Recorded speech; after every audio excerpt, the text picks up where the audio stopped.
Sara, we are very glad to have you here today with us. Before we start, introduce yourself. So start with your name, a little bit with your background. Okay, my name is Sara Pittarello.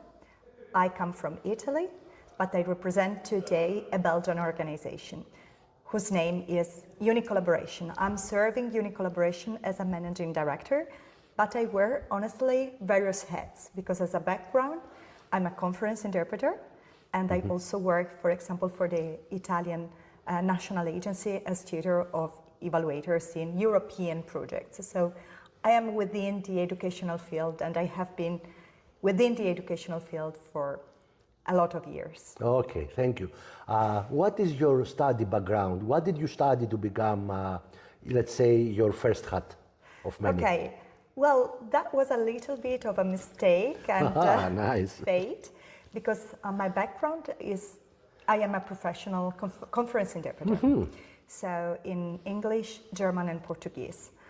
So I do simultaneous and consecutive interpreting. That means you speak all these languages? Yeah. Okay, I need the next phrase to be in Portuguese. Okay. So, even though I don't understand. Yes, please. Eu falo português, mas português estudei português somente para... Excellent, excellent. I didn't understand the thing. Next language. In German? Yes, please. Ach so, also Deutsch ist eine Sprache, die ich viel mag. Also ich mag die Austonung, die Art und Weise. Excellent. I just wanted, because I noticed your English pronunciation is so good. Initially, before I met you, I thought you were British, but this has come from your first hat that you studied all these languages to become a professional interpreter. And that means for our audience, even I don't know what a professional interpreter means, that you are doing real-time interpretation in conferences. For example, you attend a conference. Yeah. You don't speak the language. You need somebody, I mean, English is my first language in conference interpreting. And you need somebody translating for you, interpreting for you. So you have your earphones and you listen to that voice translating, and that is very the voice. Nice. I am the voice. That's, even though it's a very interesting hat, I would like to elaborate on that. Let's stay on our focus and turn back to virtual exchange, because that's the reason you are here for. Exactly. Before I continue, I will give a little bit of a context. You are here with us here in Chania. This is 2nd of June of 2025, and you came here to talk about your expertise, which now is the hat of virtual exchange expert, if we can use this term, in the 12th International Week that is held here in Chania from the Hellenic Mediterranean University, Department of Electronic Engineering in Chania, Crete, Greece. So that's why you are here now. Exactly. And now, and move on to the subject, please. Go. Yeah. I'm now a freelancer working for numerous organizations, including UNICollaboration, which is where I got this experience about virtual exchange. If I can share with you what virtual exchange is all about. Yes, please do.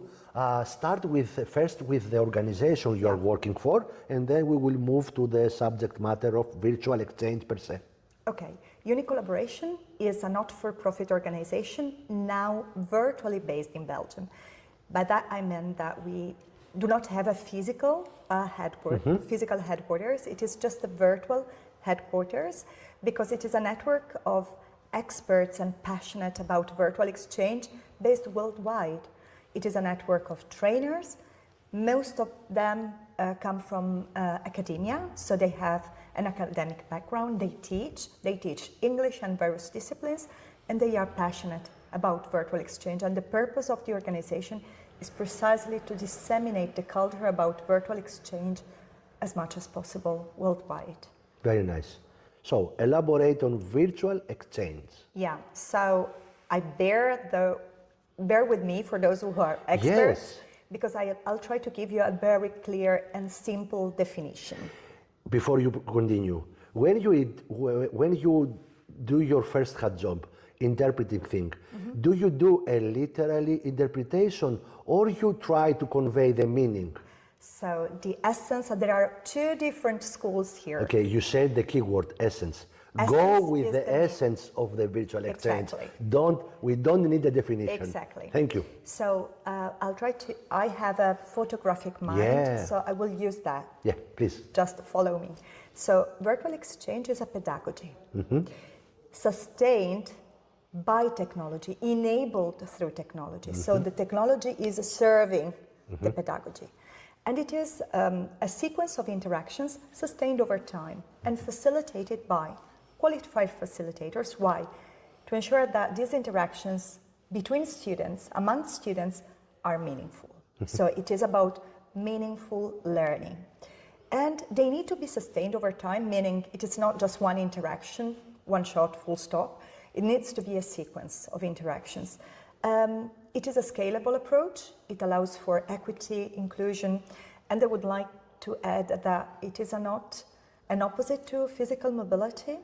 It is a complement to physical mobility. Basically, students are behind the screen, of course, because it is a virtual exchange. It is enabled through technology, but they are there to share, meet up, and discuss with their peers who they can't meet because they are based in a geographically distant place. And another element I wanted to add is that we don't have to confuse virtual exchange with virtual mobility. There is still much confusion about that.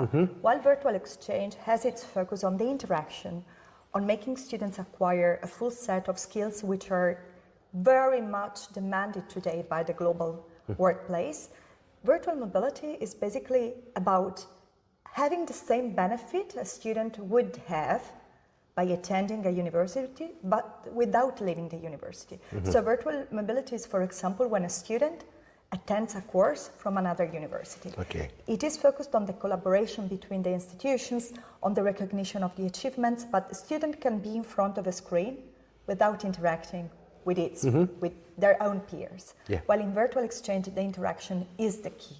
Okay.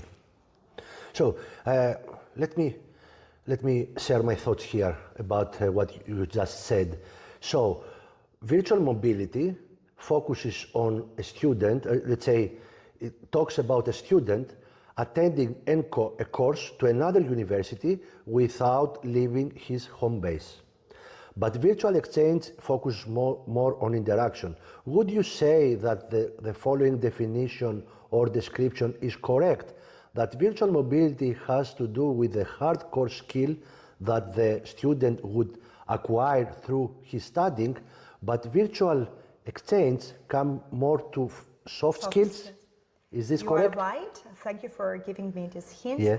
Because actually virtual mobility and other forms of online learning focus on the content, the mastery yes. of the content. Yeah. Whereas virtual exchange, I mean, this is one of the learning outcomes, but the core is soft skills. Yes, I thought so. So you are perfectly right in adding that. Because to be honest, this is actually the first time I hear about somebody talks about the essence of virtual exchange. And that was exactly the idea that came to my mind, that so it's about soft skills, because it has to do with interactions. You mentioned many keywords that comes from the soft skill area: interaction, communication, inclusion. Yeah, you said that, okay? About the sustainability, the duration. So give us an example of a virtual exchange program you have managed recently, for example. Yeah. So I tutored, for example, the e-tandem project at the University E-tandem? E-tandem. Yeah. It is now named Arcus Moves. Okay. Because it has become part of a European university Padova is involved in. And here you have students, future mobile students, matching with local students at the university. I took the example of Padova, but it can be any university. And basically, you enable these two cohorts of students, future mobile students and local students, to match, follow a sequence of interactions, asynchronous interactions, but they are also assigned tasks to carry out in small groups on their own. And the purpose is to help them practice the language, but also share and discuss about neutral and hot topics in an environment which is facilitated, so that they feel safe enough to get out of their comfort zone and be able to share with their peers. So these programs may last, for example, 8 weeks, 10 weeks. If you take the example of blended intensive programs, this is another very good example of a virtual exchange combined, in this case, as with Arcus moves, with a physical exchange. And you have the students carry out activities which are deeply intertwined with the future physical mobility, or the physical mobility can take place first. And basically, they have the opportunity to discuss, share, work on a project. It can be a challenge-based project, and then eventually meet in person. I gave you 2 examples of a virtual exchange which is combined to a physical mobility. But remember that virtual exchange can also be an activity on its own, not linked to a physical mobility. Yes, I get it. So I would like another example of a project that fits on the term virtual exchange. So you said about projects, students doing projects together. Can you give us an example of a project? Make something, build something, write an essay, make a presentation. Yeah, the assignments are, there are plenty of assignments that students can do, because the most important thing is that professors design the virtual exchange collaboratively, and so the collaboration is required. It needs to be a very strong collaboration between the professors first. They need to design everything and plan everything from scratches, and they are the ones who actually decide the assignments, depending on the topic. Because you may have a virtual exchange just in language, but you may have, and I really hope to have plenty of interdisciplinary virtual exchanges. That was my next question, because it sounds very promising, working this virtual exchange thing between students from completely different things, different fields of study. And I think that would make most out of it, because the difference, So a student of one university, let's say, example, HMU, electronic engineering, hardcore engineering, electronics, mathematics, physics, STEM in general, for example, with sociology class or social sciences university in Italy, for example. So you think this kind of exchanges, virtual exchanges, would work? This is what, and I would say more than that, because today, think about an environment, a work environment. A whole set of skills is required. So you need to have a team where each other complete each other, and so they need to work together. And I would say that it is precisely through this kind of interdisciplinary projects that students gain these soft skills far more. They start to collaborate online. We have plenty of examples. There is a very good example of a professor in business, family business, working with the arts to make students collaborate. This is an example. There is also the Shared Garden project, where we have students carried out by a French and a Spanish university, well described in one of the research piece we have carried out.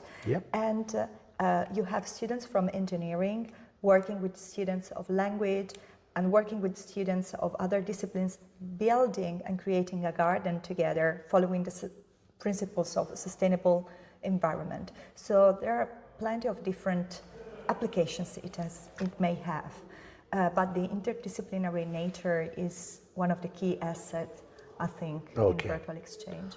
So I see a hardship there on how a facilitator can you do as a facilitator a project to work together those two different sets of students without highly emotional, intelligent students. How can you do this? So it's a hard question. Remember that facilitators are qualified facilitators. You can't just bring a person and tell them facilitating these sessions. You need to learn I think one of the difficulties is to respect silence. Because remember that in a facilitated session, you need students to get out of their comfort zone, and they will recognize the difference in the set of skills they have, because they come from different disciplines. But not just that, it is far more. Think about bringing students from Northern Europe with students from the Mediterranean, where the language skills are different. Where, for example, Italian students tend to be and feel less confident with English, while students from, I am taking a simplistic view here, but just to give you concrete examples.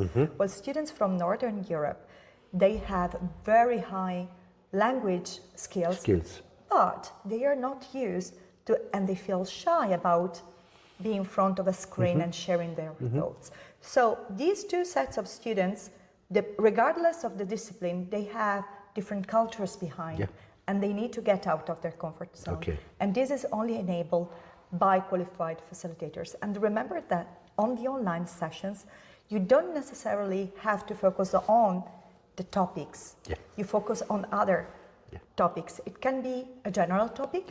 It can be a neutral, a hot topic, but it does not necessarily have to be linked to the topic, because you may leave the students work and carry out assignments to carry out a challenge-based project together, and this goes in parallel.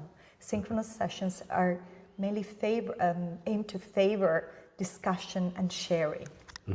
Let's go down the path of the facilitator, because that's, and it may sound egotistical, but I would like to learn more, because I'm very intrigued on this idea, and I would like to apply this.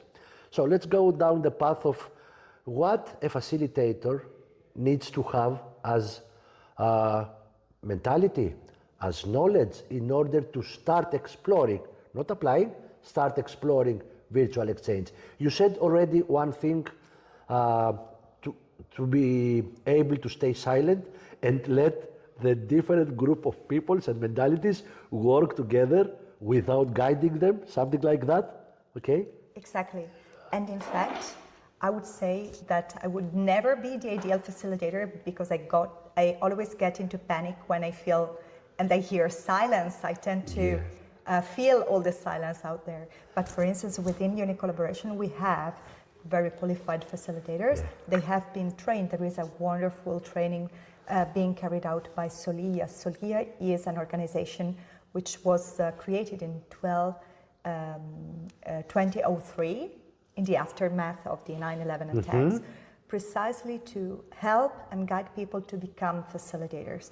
I would say that the major skill and attitude is that to be open to difference in all various meanings, especially to cultural differences, and to have an attitude for respect.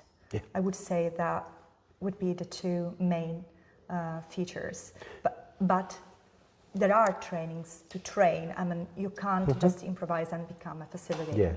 So there are ways, if someone would like to be trained to become a virtual exchange facilitator. Is that the correct term? Yeah. For instance, we have just started within UNICollaboration. We have just started a virtual exchange project, brand new project. The name is Critical Virtual Exchange in Artificial Intelligence. And within that, we are a consortium of universities from Europe and from Sub-Saharan Africa. And the idea is to have a critical approach to virtual exchange, and this is a step further, virtual exchange, but I'm not an expert. We have the major expert on that within our network. And the idea is to help students from Africa and from Europe to sit down and discuss together from various different perspectives, ethics in artificial intelligence, algorithm in artificial intelligence, and all of other applications, and have a critical approach to virtual exchange in the field of artificial intelligence. For that, which is quite tough, as you might know, the numbers for a virtual exchange project are quite high. You need to train, if you want to apply for the highest funding, you need to train 2,500 students in 3 years, which is quite a lot. So in order to do that, we will have and carry out a facilitator training starting in November, December. To train students to become facilitators in this program, in this critical virtual exchange in artificial intelligence, which will start, which is being developed and which will start next year. So we will train a bunch of, let's say, 100 students, PhD candidates, students from the partner institutions to become facilitators and then facilitate. Why are we trying to have this, to train them? First, because it is one of the requirements of the call is to have young facilitators. Young, yeah. Yeah, young of age. Younger than 30, Yeah. to count Yeah. them within the terms of the call. But we also feel we will have then refreshers session after each iteration of the course. Why? Because we feel that when we start this course, little by little, the students attending the course and being facilitated by those people who have been qualified to become facilitators, they will be quite motivated then to become themselves facilitators for future students. Mm-hmm. The more you are motivated by attending a course, by seeing how it works, the likely it is that you become a facilitator thereafter. Yeah. Excellent. Does European Union embrace this thing? Yeah, this is precisely a European Union project. Okay. Funded through the virtual exchange call for application. Mm-hmm. It has been selected for funding. It started in February this year. And the consortium receives funding from the European Union to train the staff, to train the facilitators, and to then carry out 5 iterations of this virtual exchange project. In a year span of how many years? 3 years. 3 years. Okay, yeah. That's pretty interesting. You said about consortium. Mm-hmm. Can you name some of the partners? It is in Europe. It is UNIMED, mm-hmm. which is a network of universities from Europe and southern Mediterranean countries, mainly, roughly. There are other partners. University of Padova, mm-hmm. UNICollaboration based in Belgium. We are there to train the staff and to train the facilitators and to help and guide the professors to design the virtual exchange. Then there is DTU University from Denmark. And then we have sub-Saharan African partners from Kenya, from Ethiopia, mm-hmm. and from other countries, Uganda, and then we have other associated partners. I don't remember the entire consortium. That's a few names to make a context of how big, for example, this consortium is. Yeah. University of Botswana is also there as a full partner, and then we have Rwanda and other countries as associated partners. Excellent. But the idea is precisely, as you know, generative AI can be biased somehow, mm-hmm. and the idea is to overcome biases by putting students from different perspectives and cultural backgrounds together to sit down and work together in the field of artificial intelligence. Yes, and you are still talking about this critical approach. When you say critical, what do you mean by that? Because critical is a word that comes from Greek, means kritiki, and means criticize and go a step backward and see the big picture. Is this good for me? Is this bad for me? So elaborate on the critical term for our audience. I won't go deeper because this is part of the research being carried out by one of our experts. So I don't want to unveil everything she does. Just a hint. A hint. Go and search for Miriam Haug. She is the expert on critical virtual exchange. But the idea is that even within virtual exchange, considering we said that virtual exchange is mediated through technology, mm-hmm. and it may be biased somehow because it was born in any case in a Western context. So even the technology and everything is based, and this can bring to inequalities mm-hmm. somehow. So there is a current trend, an innovative trend within the field of virtual exchange to adopt a critical approach to virtual exchange to allow for an equal footing. So you might be hearing about the Global South, you might be hearing about overcoming colonialism mm-hmm. through virtual exchange, precisely to adopt this approach, considering also the context where virtual exchange was created and set.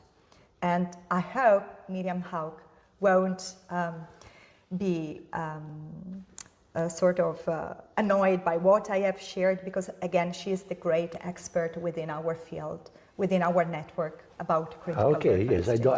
I don't think she will, but because you just gave us a hint of what is this critical thing, And yes. remember? And it makes sense to point this out. It makes completely sense to me, and this is something I have never thought of before, and thank you for that.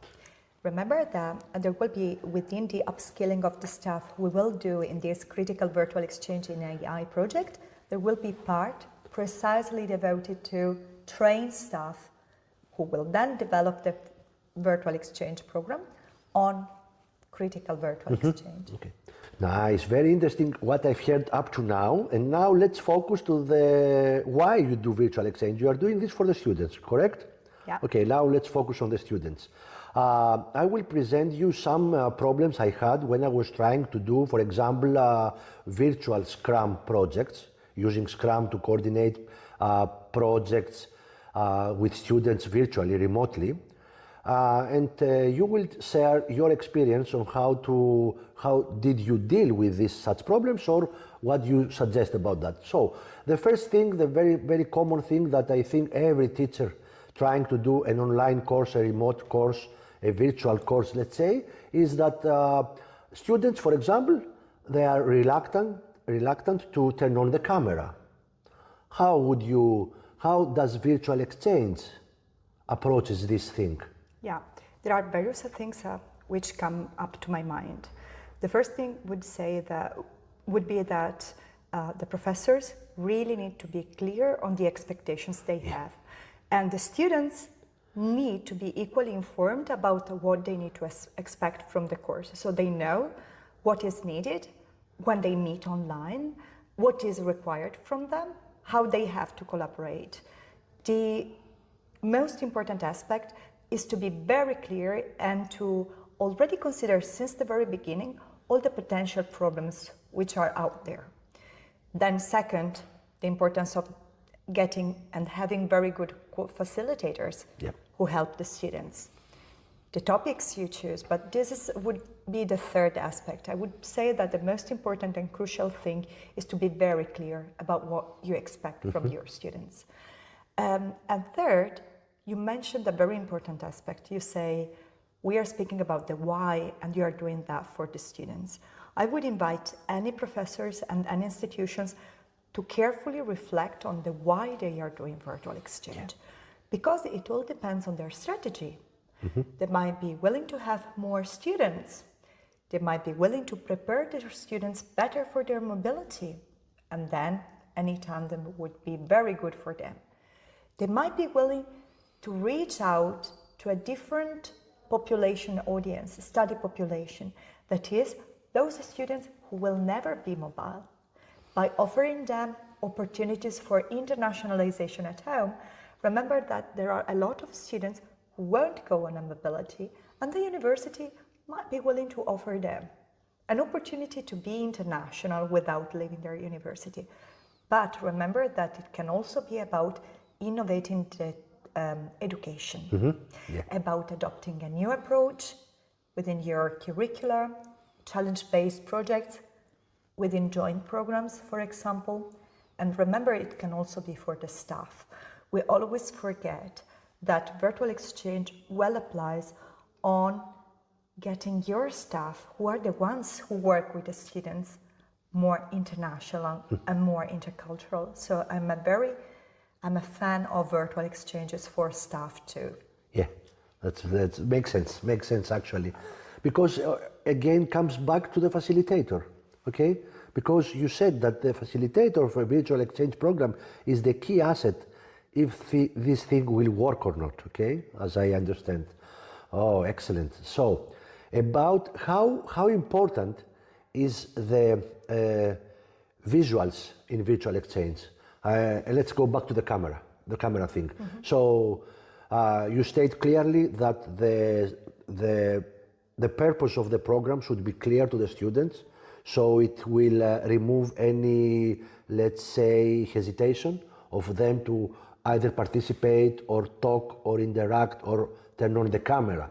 How important is the visual? Because we are talking about different group of students from different parts of the world with different mentalities meet together in the virtual world doing something together. Is that the way it works? Correct. So how important is if I can see my peer on the other side of this connection? Of course, it is very much important that you can see the other part, but remember that even there, the technology may serve, may also create a hurdle and an obstacle. We have, for example, students who can't afford to have a laptop, and they need to use their phone. And of course, when you have a low bandwidth connection, or you need to use your mobile phone, or you just have a screen for an entire class, of course the visuals is different. So what I would encourage and say that in addition to the visuals, it is what you carry out and how committed you are to engage. Of course, in the very beginning, it may be sort of not destructive, but it may be quite, students may be skeptical or may find themselves in a difficult or weird position, but this is needed for them to get out of their comfort zones. So, and remember that the visuals is always mediated by the fact that they are behind a screen. It is important, but I wouldn't say that it is the crucial aspect of a virtual exchange. What is the crucial aspect of a virtual exchange? The interaction. The speaking, the interaction is the key. Yes, it's more important than the visual. Yeah, it is the fact that they interact and they discuss together. Yes, discuss orally. Yeah. So audio is a prerequisite, a good audio at least, huh? Yeah, camera is highly encouraged. And another important aspect is to learn to take the turn. I mean, not to interrupt, not to take the lead and just speak and not to leave the others without speaking, to be able to leave the other person speak and only intervene by raising your hands, respect the turn and the fact that you are in an interaction where everybody can have their say, and you need to wait till somebody has finished the speaking, and only then you take the floor.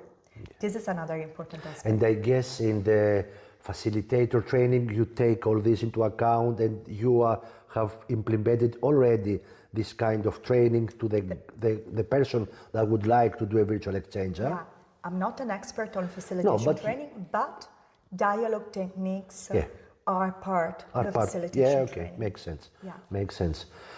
Let's come back to European Union. We said earlier that European Union funds such kind, gives money for this thing to grow. Okay, even if the subject is very specific, like critical use of AI, for example, if I say this correctly, are there any funds from the European Union that alleviate the problem of the technology? So you said that some people, some students, they cannot afford a laptop.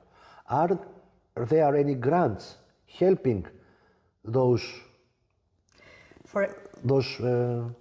Yeah, for example, within this critical virtual exchange in AI, we also made sure we are adopting a Moodle platform, and we are making sure the Moodle, we are receiving additional funds to make sure the Moodle is already takes care of the fact that we are working with sub-Saharan Africa with low bandwidth.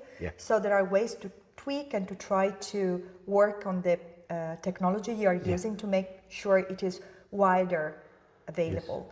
I mean, I won't speak about funds to purchase a laptop, for example. I would speak more about funds to support research and support ways to make sure virtual exchange is widely used.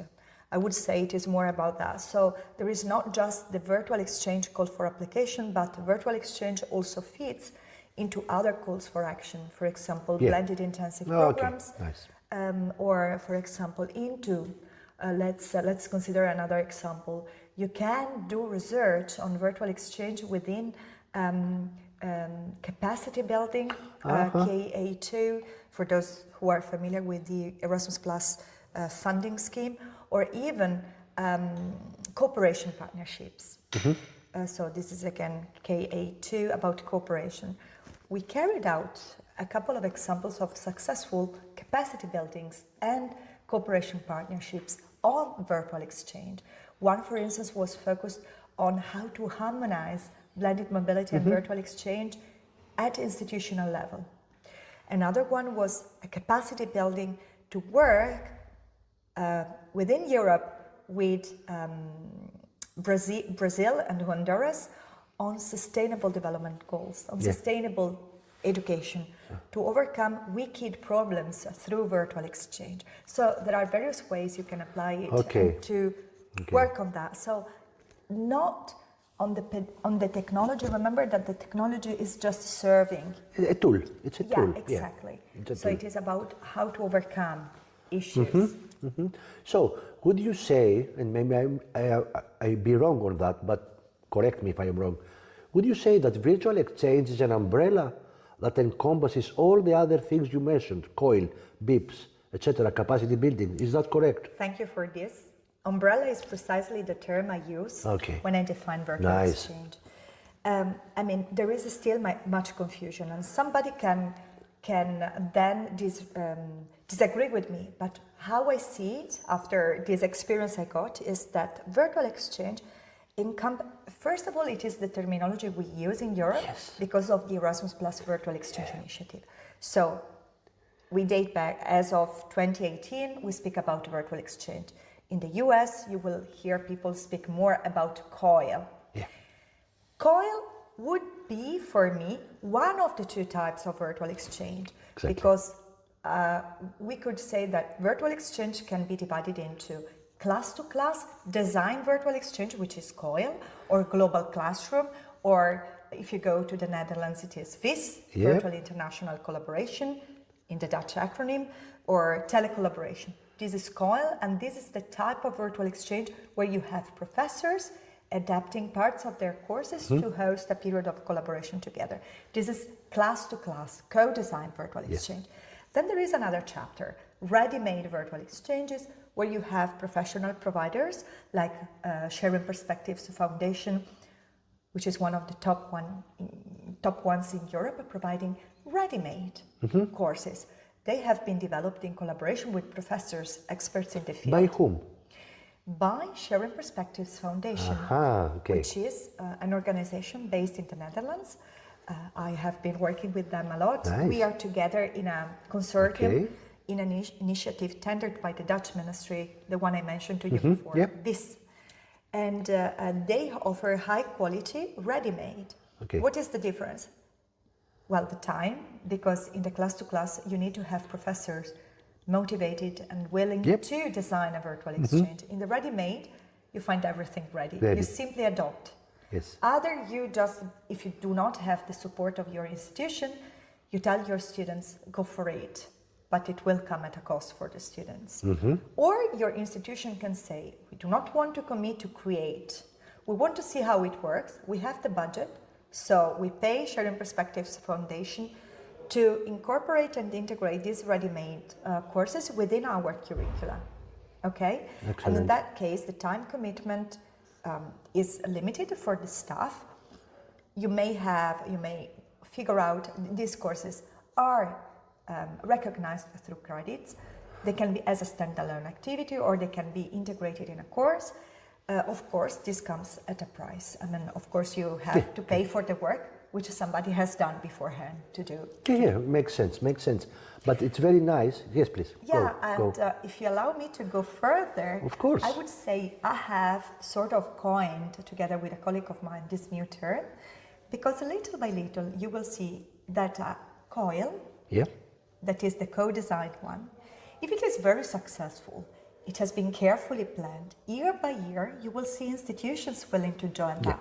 So I would call that type is sort of hybrid, because over the years it becomes sort of a ready-made. Ready-made. So I would define it as a standardized virtual exchange. And they have a very good example, which is the NICE project. NICE was initially implemented as at the time it was called strategic partnership in the previous call for application, the previous Erasmus Plus program.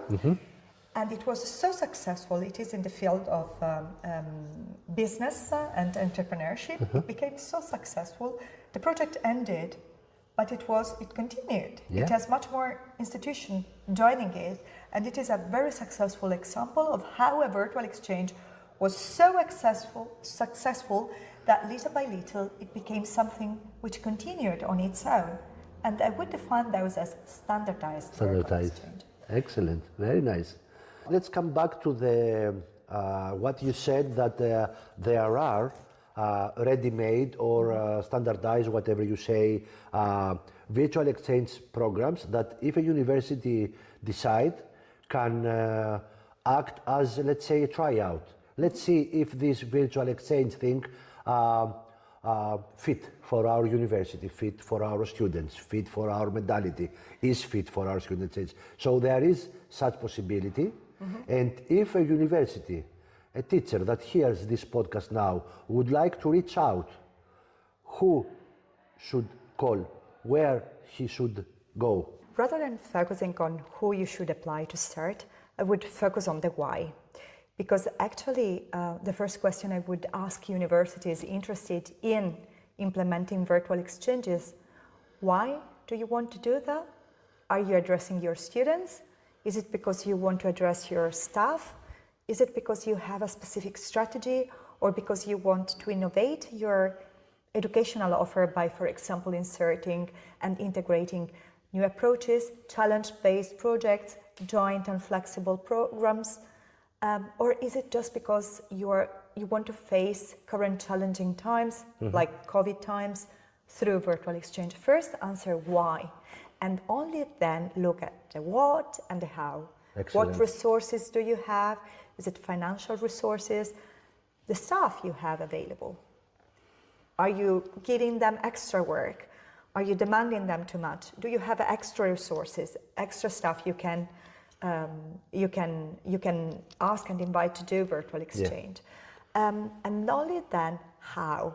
And so to answer the how, you can, for example, find different ways. There are funding, European fundings, or you can find other approaches to do that. And this is precisely my core and my expertise.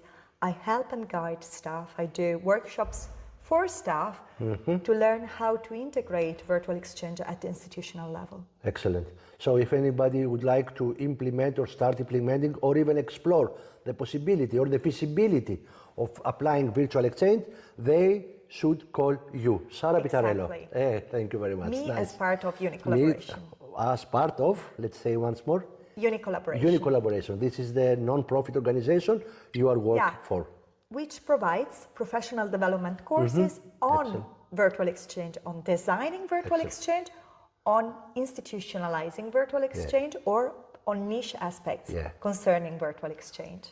Okay, so in order to wrap this up, if I would take one thing out of our discussion up to now, I would say the last part was the most important. Why would you like to do virtual exchange? Is the first answer. An institution must retrospect on themselves and see why they would like to do this. Because as a side story, I have seen that many business out there, they are using Scrum because it's a trend. Exactly. And this is not the way to do Scrum. So exactly the same with virtual exchange. No, not for trend.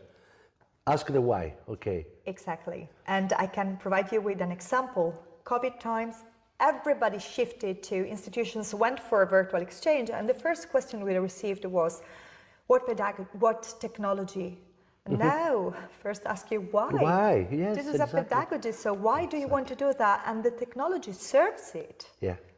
Thank you. Thank you very much for this very enlightening and very informative. And you made me wiser. I hope the audience also is wiser after they hear our discussions. Thank you very much. Thank you for the opportunity. Thank you very much. Okay. So take care. Thank you. And good luck.